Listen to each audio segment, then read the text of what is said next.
Bonjour à tous, aujourd'hui je vais vous présenter la stack ultime à moins de 99 euros par mois que vous devez avoir en tant que freelance, que vous soyez graphiste, designer, media buyer ou même CM. Je pense que ça sera la stack de SaaS qui sera la plus complète et la plus utile pour un budget qui est vraiment faible, de moins de 100 euros et qui est super accessible même pour des personnes qui commencent. Pour entrer très rapidement dans le vif du sujet, on va commencer par le premier élément, le CRM et la facturation. Il faut savoir que quand vous êtes freelance, vous allez avoir très souvent besoin d'un CRM assez simple. Donc moi, ce que je vous conseillerais, c'est d'utiliser un HubSpot ou un Atio. C'est deux CRM qui sont assez simplistes. Quand on est débutant, c'est assez pratique. HubSpot, ça peut aller très loin, mais là, je vous la conseille dans sa version gratuite, où vous pourrez suivre les différentes étapes de vie de votre prospect, voire de votre client. Vous pourrez les organiser comme vous le voulez et avoir d'une manière gratuite un CRM qui sera quand même mieux qu'un Google Sheet. Pour la deuxième chose que je vais vous conseiller, c'est un outil d'email marketing. Alors, j'ai mis que de l'email marketing, mais on pourrait aller sur du cold outreach. L'idée, c'est que si vous voulez faire de l'email marketing, ça va être pour toute la partie newsletter. Vous allez chercher plutôt à créer une base mail avec du MailerLite ou du Brevo, sachant que Brevo, c'est un outil français. L'idée, ça va être de se dire, OK, vous allez mettre des lead magnets sur LinkedIn ou sur n'importe quel réseau social. Vous allez vous construire une base email et vous allez envoyer des mails à ces personnes qui auront consenti de recevoir des emails. À ce moment-là, Brevo et MailerLite seront très adaptés. Par contre, si vous voulez aller faire de la prospection par email, ce qui est quelque chose de différent, donc du cold outreach, il faudra plutôt utiliser du smart lead ou du instantly, mais ça va coûter un petit peu plus cher et ça va déjà presque prendre tout le budget de la stack. Donc c'était pas l'idée. Là où Brevo ou MailerLite, il y a quand même des plans gratuits qui sont assez généreux. La troisième partie, ça va être toute la partie organisation projet. Vous allez voir que vous allez devoir vous organiser, surtout si vous commencez à travailler avec beaucoup de clients, si vous avez quelques freelances qui vous rendent des services ou qui font de l'apport d'affaires. Il y a énormément de choses à prévoir, même quand on est freelance. Et pour ça, le plus simple pour moi, il y a deux outils qui sont bons. Ça va être soit Notion, soit Trello. Alors Notion, je sais qu'il y a des gens qui adorent et des gens qui aiment moins. Il va pouvoir avoir Obsidian aussi, qui est un petit peu dans la même idée, mais qui est moins collaboratif. Il va avoir Capacities, qui est une version open source de Notion qui fonctionne à peu près pareil, mais avec un petit peu moins de disponibilité.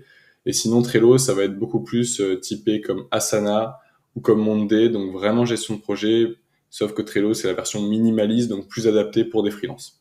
Ensuite, vous allez avoir une quatrième catégorie. Moi, ce que je vous conseillerais, c'est les automatisations. Il faut savoir que pas tout le monde est familier à faire des automatisations en tant que freelance. Mais aujourd'hui, ça va pouvoir vous faire gagner du temps sur toutes les tâches administratives. OK, j'ai telle facture, donc je peux la transmettre à ci ou ça. Si vous travaillez avec Indie ou des choses comme ça, ou avec Abi, par exemple, j'ai besoin de faire un onboarding. Dès que j'ai un nouveau client, j'ai besoin de lui envoyer tel ou tel dossier ou tel document. Bah, je peux le faire de manière automatisée avec Make ou N8N. Et ça, il faut savoir qu'aujourd'hui, un outil d'automatisation, ça coûte pas grand-chose. Vous pouvez avoir un plan gratuit et vous payez qu'au crédit. Et c'est très très pratique en sachant qu'Admiten, par exemple, c'est open source. Donc vous pouvez connecter votre Gmail avec votre Google Sheet ou votre Notion, etc. Make, pareil, il y a un plan gratuit qui est assez intéressant. Donc au final, ça peut vite être rentable et vite vous faire gagner énormément de temps dans la semaine. Pour la prochaine catégorie, moi je vous conseillerais un outil de booking et de rendez-vous. À ce moment-là, vous avez les deux principales solutions, même s'il y en a trois maintenant.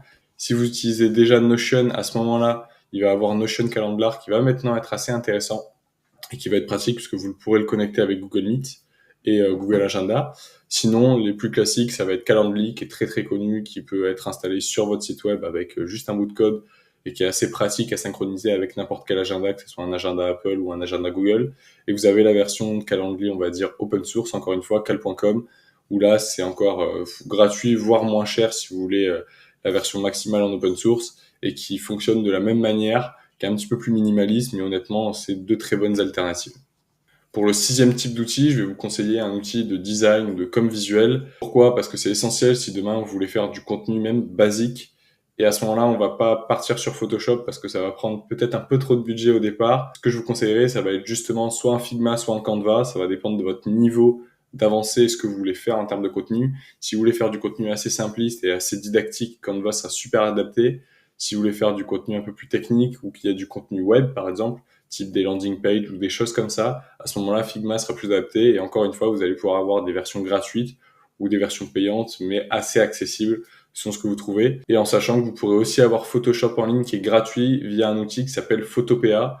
Ça rame un petit peu, par contre, c'est exactement la même interface que Photoshop. Et donc c'est assez pratique parce que ça fait une alternative gratuite si vraiment vous adorez Photoshop mais que vous n'avez pas les moyens de vous l'offrir pour l'instant. Pour la 7e alternative, il va falloir un outil pour moi de planification sur les réseaux. C'est quelque chose où vous allez perdre du temps très souvent. Alors vous allez me dire, mais pourquoi on ne le fait pas via des outils d'automatisation?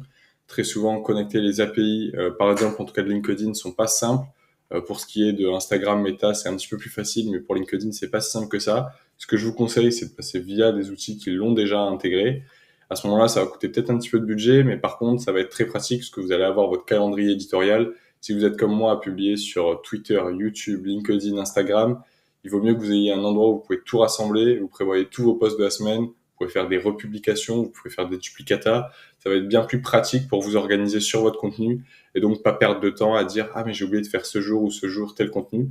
À ce moment-là, moi, ce que je vous conseille, c'est soit OperHQ. OperHQ, c'est un outil à vie, donc vous le payez 100 € une fois. Par contre, vous n'avez plus tout à le payer après chaque mois. Donc, c'est assez vite rentable. Sur un an, c'est déjà très rentable. Et Metricool, c'est assez pratique parce que vous allez avoir des stats sur tous vos comptes. Donc, sur du LinkedIn, sur du Instagram, donc vous allez pouvoir voir toute votre évolution. Par contre, c'est à payer par mois. Mais encore une fois, il y a un plan gratuit qui est plutôt généreux. Le plan payant est très intéressant aussi. Je crois qu'il est autour des 20 €. Et c'est un très bon outil parmi ce qu'il existe sur la planification des réseaux. C'est vraiment plutôt bon par rapport au prix et c'est espagnol, donc c'est assez simple pour contacter le service client. Enfin, pour le dernier type d'outil, pour moi, ça va être un outil qui permettra d'avoir un cloud et des docs. Et à ce moment-là, je vais reprendre soit Notion, soit Google Drive.